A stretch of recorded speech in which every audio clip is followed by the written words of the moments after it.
बिस्मिल्लाहिर्रहमानिर्रहीम।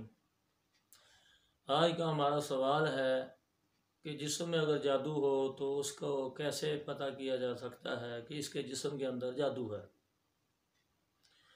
उसमें हर अमल का अपना अपना अमल होता है। कोई चीनी पे दम करके खिलाता है, चीनी का जायका अगर बदल जाए तो उसका अपना एक अलामत है। कुछ हैं जो कपड़े का नाप करते हैं, उनका जो अपना अमल है, जो उस पर उनकी पढ़ाई है। इसी तरीके से कोई किसी चीज़ पे दम करके चेक करता है, कोई किसी पे करता है। तो मैं जो दम करके चेक करता हूँ कि मरीज़ के अंदर जादू का अमल और जिन इसके जिस्म में मौजूद है कि नहीं, वो ये होता है कि पहला पानी मैं पिलाता हूँ, 3 दफ़ा सूरत अल-मुज़म्मिल की पहली 5 आयत वो पढ़कर फूंकता हूँ। फिर दूसरी दफ़ा, फिर तीसरी दफ़ा, यानी 15 दफ़ा पहली 5 आयतें पढ़ी जाती हैं।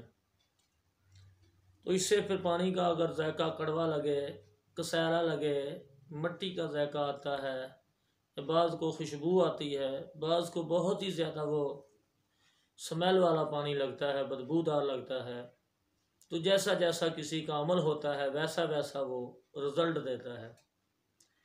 और उसके बाद दूसरा पानी पिलाता हूँ, उस पर आयतुल कुर्सी पढ़ी जाती है एक बार। उसके बाद मैं 7 दफ़ा बिस्मिल्लाहिर्रहमानिर्रहीम और 7 दफ़ा बिस्मिल्लाहि वाला बरकतिल्लाह और 7 दफ़ा तबारक अस्मु रब्बिका ज़िल जलाल वल इकराम और 1 दफ़ा बिस्मिल्लाहि आमन्ना बिल्लाहि नहताजिबु बि अस्माइल हुस्ना कुल्लिहा आइज़ुम मिनल बालिसति मिन शर्रि शयातिनिल जिन्नि वल इंसी, ये आखिर तक है। और इसके बाद सूरत स्वाद की पहली 10 आयत उसको पढ़कर ये फूंकता हूँ, ये पानी पिलाता हूँ। ये 2 पानी में ये मेरा शुरू से अमल है। बाज़ का अगर साया होगा, जिस्म के अंदर जादू होगा, जिन होगा, तो पहला पानी उसको कड़वा लगेगा। अगर पहला पानी उसको सही लगा है तो अगर जादू का अमल होगा तो दूसरा पानी जो है वो जब पिलाता हूँ तो उससे उसका ज़ाहिर हो जाता है। जादू होगा तो पानी का टेस्ट बिल्कुल फीका, बिल्कुल या मीठा, जैसे हल्का सा मीठा डाला है, या जैसे मिट्टी की आदमी जैसे खाल से पानी पीता है, नहर का पानी होता है, ऐसे उसका टेस्ट होता है बाज़ का। तो वो फिर पता चल जाता है कि इसके जिस्म के अंदर जादू का अमल है। अगर दोनों पानियों का इनको पता ना चले, मरीज़ बताए कि नहीं जी मुझे तो दोनों एक जैसे लगे हैं, फिर तीसरा पानी बगैर दम के मैं उनको पिलाता हूँ।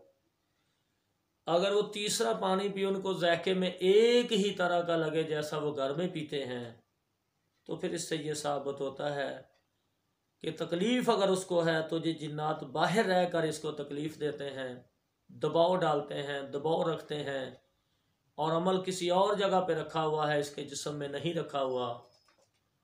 तो फिर उससे जब पढ़ाई होती है तो पढ़ाई में फिर वो अमल ज़ाहिर हो जाता है। ये है मेरा एक तरीका।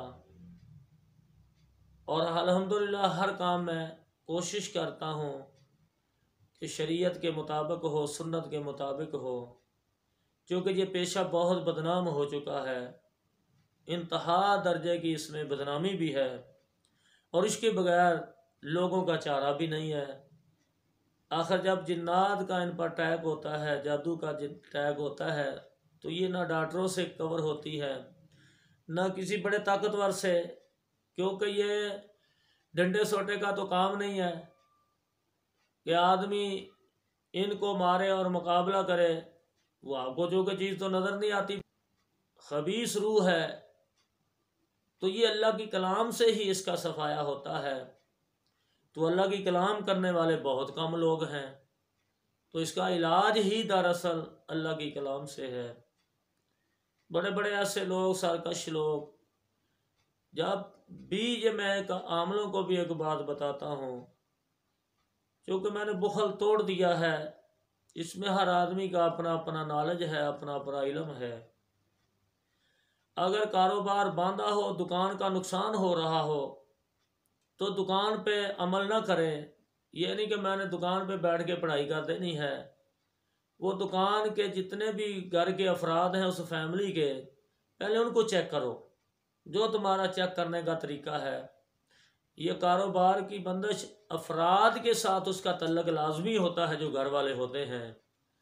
घर में आग लग रही है, आप घर में खड़े होकर अजाने दें, खड़े होकर सूरह यासीन कोई पढ़ता है, कोई सूरह बकरा पढ़ता है, कोई सूरत रहमान पढ़ता है, कोई मुजम्मल पढ़ता है, कोई अजाने देता है।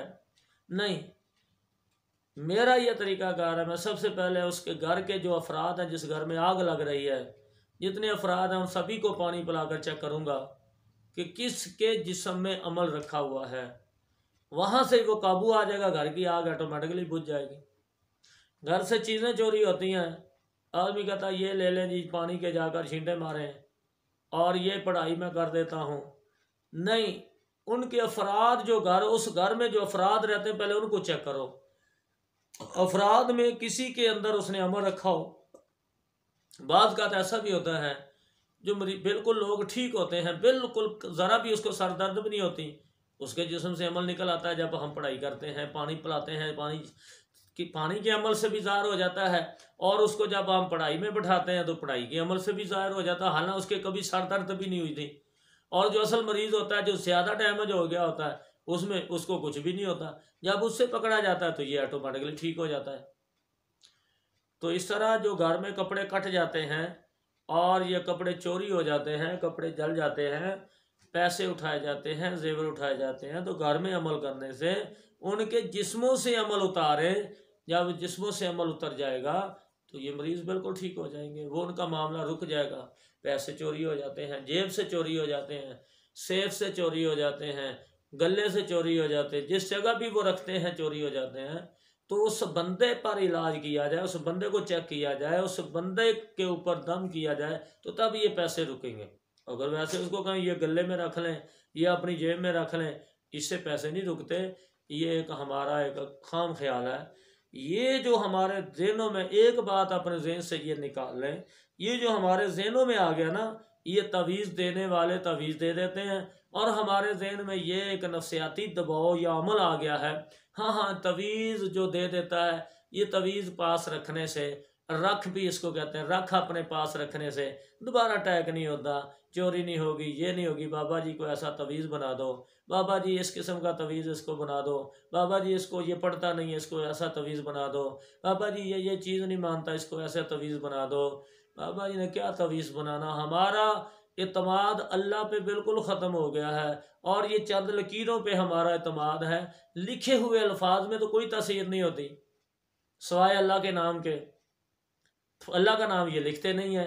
खाने बनाएंगे या तो किसी जिन का नाम लिख देंगे, और या वो असहाबे काफ में से किसी का नाम लिख देंगे।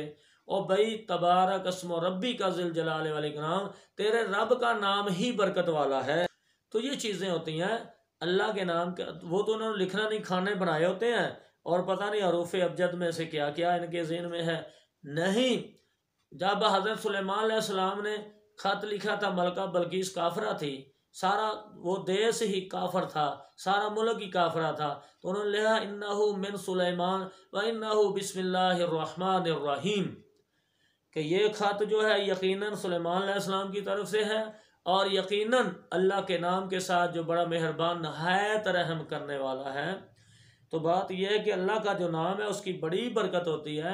जब अल्लाह का नाम लेकर, अल्लाह के नबी सल्लल्लाहु अलैहि वसल्लम ने भी अल्लाह का नाम लेकर लोगों को, काफिर बादशाहों को खत लिखे, उन्होंने खत फाड़े भी, कईयों ने जलाए भी।